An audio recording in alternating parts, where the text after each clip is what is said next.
আসসালামু আলাইকুম। সবাই কেমন আছেন? আশা করি সবাই ভালো আছেন। দেশ ও দেশের বাইরে সকল ভাইদেরকে আমার সালাম, ভাই ও বোনেদেরকে আমার সালাম।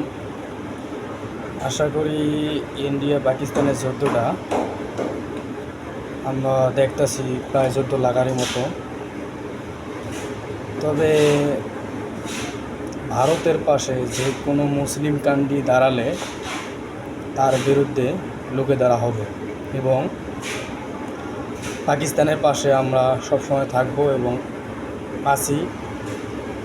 যতদিন পাশে থাকা লাগে ততদিন থাকব।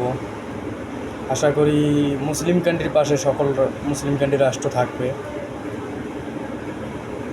আর বিশেষ করে ফিলিস্তিনের পাশে মুসলিম কান্ট্রিগুলো থাকার দরকার।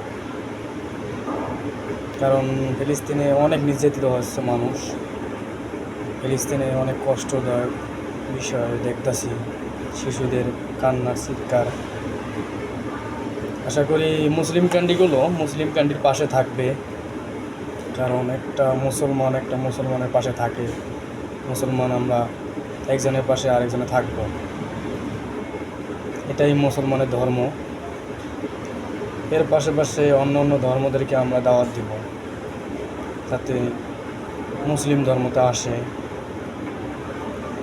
এটাই আমাদের নবীজির শিক্ষা।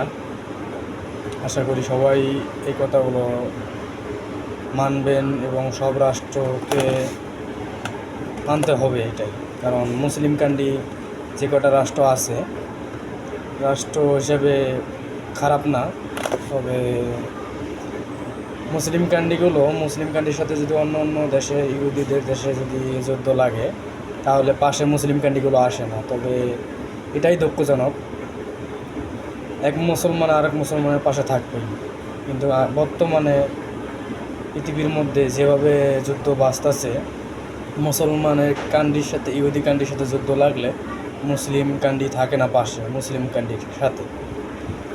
এটা ইসলাম ধর্ম বলে নাই।